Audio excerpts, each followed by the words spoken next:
Tako, da vas ne pustimo predolgo čakati, novi Škoda Kodiaq je uradno predstavljen.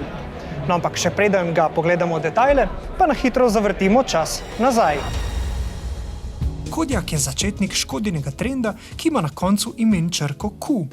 In kar je še bolj pomembno, Škodo je po uvodu z modelom Yeti odločilno popeljal med resne proizvajalce SUV-jev, saj slednja svojo ponudbo hitro razširila še na 2 manjša SUV-ja. Za Škodo je Kodiaq hitro postal izjemno pomemben model in v 6 letih jih je proizvedla skoraj 800 000. Prva generacija tega avtomobila je bila deležna zares velikega povpraševanja. Pravzaprav jo je tudi v Sloveniji, že preden bi opravili testno vožnjo, naročilo nekaj 100 kupcev. A Kodiaq že v prvi generaciji ni sodil med avtomobile, ki bi želeli nagovarjati z nizko ceno. Prej nasprotno. Ta avtomobil je želel biti prepričljiv, predvsem s svojo družinsko prostornostjo, 7 sedeži in udobjem, s katerim je bil pogosto prepoznan kot pravo nadomestilo enoprostorcem. In to naj bi za tole drugo generacijo veljalo še bolj. Aerodynamics was improved and it helps not only the consumption but also noise level. This car is much better than the predecessor. We have new generation of suspension system, the so-called two-valve system, and it brings, I will say, new level in the comfort because you can much better control oil in the dampers.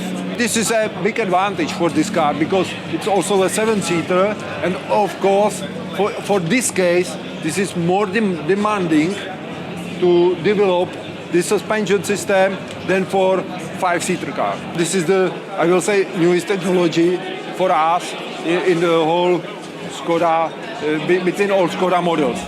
Pa še eno dejstvo je kar precej zanimivo. Tukaj ob predstavitvi novega Kodiaqa se ponovno kar precej govori o dizelskih pogonih. No, ti ostajajo nepogrešljiv del ponudbe tudi z drugo generacijo.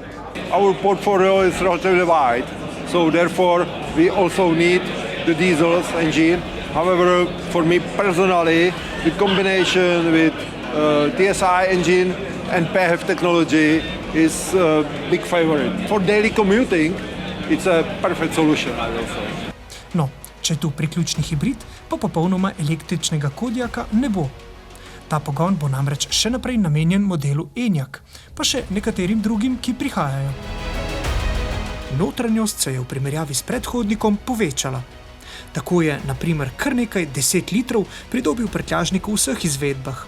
V notranjosti pa lahko opazimo še nekaj novosti za Škodo.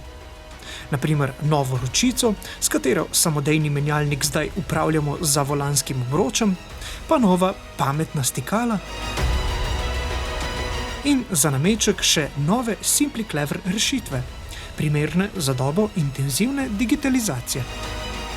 However, this car, based on the new generation of FQB platform from the Volkswagen, we have there any specific solutions, and also, of course, we use the new technology for the MQB. For example, MF technology for 1.5 TSI engine, or PHEV technology, which allows about 100 kilometer range electric.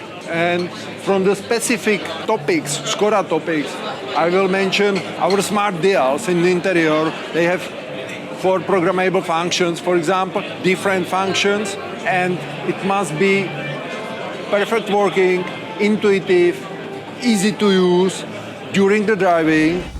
Kodiaq bo ponovno na voljo v številnih posebnih različicah in tudi terenska vožnja ostaja njegov pomemben element.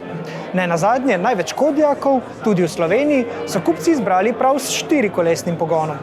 Also in Scandinavia, we have our customers, and also in Spain or in India, you can find really dusty roads. So it is general demand, but of course for Škoda Kodiaq, it is a SUV. So there is also the expectation that the customers, they will use it more extremely than maybe other passenger cars. Čeprav razumemo odgovorne pri Škodi, bo Kodiaq še naprej paradni konj te znamke, no vsaj tistega dela, ki za imenom nima oznake IV. Ko govorimo o električnih avtomobilih, pa to ostaja model Enyaq. Predlagamo, da slednjega spoznate z vašim naslednjim klikom.